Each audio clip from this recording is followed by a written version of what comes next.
esse vídeo tem algo a ver com a Bíblia? Porque segundo a Bíblia, há 4 anjos presos no rio Eufrates. Quando eles forem soltos, o fim do mundo estaria próximo. Mas então, o que será que pode acontecer? Vocês conhecem essa história? Bom, é isso que vamos ver no vídeo de hoje. Então se prepara aí, já deixa o seu joinha, se inscreva no canal.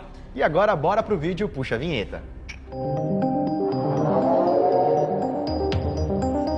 O rio Eufrates, para quem não conhece, é um dos mais longos rios e também um dos mais importantes historicamente. Ele passa entre vários países do Oriente Médio, incluindo Turquia, Síria e Iraque. E recentemente há relatos que dizem que o rio está secando, e isso está deixando muitas pessoas preocupadas. Não só por conta da falta de água, mas também por uma passagem lá da Bíblia, precisamente lá no Apocalipse. Uma passagem que fala exatamente sobre o rio Eufrates e de 4 anjos que estão presos por lá. Anjos caídos, né? Segundo a passagem que a gente vai contar daqui a pouco, quando esses 4 anjos se soltarem, algo terrível irá acontecer com a humanidade. E agora, galera, no dia 1º de março de 2023, o secretário-geral da ONU, Antônio Guterres, alertou que os rios Tigres e Eufrates estão secando. E o que está diminuindo drasticamente o fluxo da água desses rios são a construção de barragens na Turquia, a má gestão hídrica e também a crise climática. E essa seca não é de hoje. A cada ano que passa, o rio fica mais seco. E o grande problema para alguns não é só essa crise ambiental,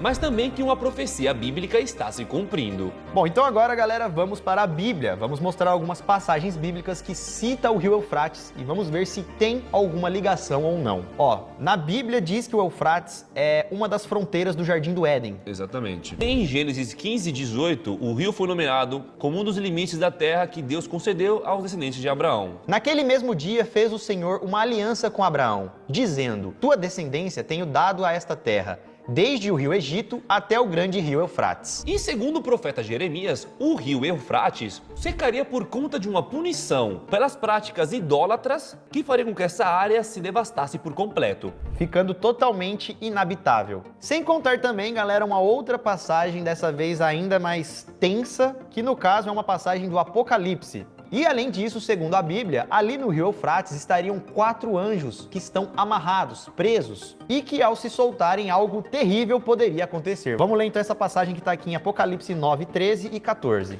O 6º anjo tocou a sua trombeta, e ouvi uma voz que vinha das pontas do altar de ouro que está diante de Deus. Ela disse ao 6º anjo que tinha a trombeta: o que tocou a trombeta: solte esses 4 anjos amarrados junto ao grande rio Eufrates. E quando esses anjos fossem soltos, algo terrível iria acontecer. Os 4 anjos que estavam preparados para aquela hora, dia, mês e ano, foram soltos para matar 1/3 da humanidade. O número dos cavaleiros que compunham os exércitos eram de 200 milhões. Eu ouvi o seu número.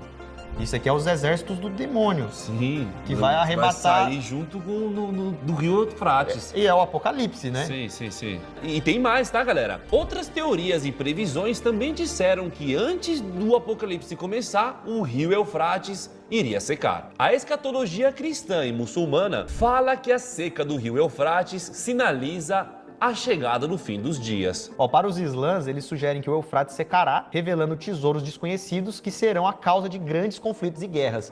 Então, com a seca deles, na crença deles, né? Vai aparecer alguma coisa. Vão aparecer tesouros ou alguma coisa que vai ser de interesse... petróleo. Entre os humanos. Sei lá. E aí vai acontecer uma guerra entre eles. Entendeu? Ou seja, o fim do mundo vai acontecer por conta disso. Coisa. E com a seca do rio, realmente foram encontradas algumas coisas. Físicas, no caso, né, galera? Por enquanto. Como, por exemplo, com a seca, né, que já acontece há alguns anos, alguns pesquisadores encontraram uma cidade que estava ali debaixo d'água. E com a diminuição do fluxo do rio, foram encontrados vários sítios arqueológicos de 11 mil anos. E além dos sítios, tesouros também foram encontrados ali. Eles encontraram 5 vasos de cerâmica da época da Mesopotâmia, que continham mais de 100 tabuletas cuneiformes, que eram as letras uma das primeiras letras da humanidade. Então, arquivos da época, né, digamos assim, as escritas e tudo mais. Coisa. E o que impressionou os arqueólogos, galera, foi a qualidade em que as coisas estavam, mesmo anos debaixo d'água. O bom estado de conservação das paredes de tijolo de barro seco ao sol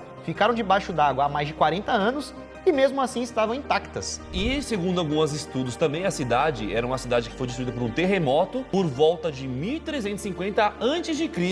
E por isso então que a cidade não estava completa. Estava meio que destruída. Né? A parte de cima dos prédios, das construções, haviam desmoronado, mas mesmo assim a construção, A base ficou bem intacta. E hoje em dia, para evitar que destrua, né, com o tempo, eles cobriram as construções com lonas plásticas.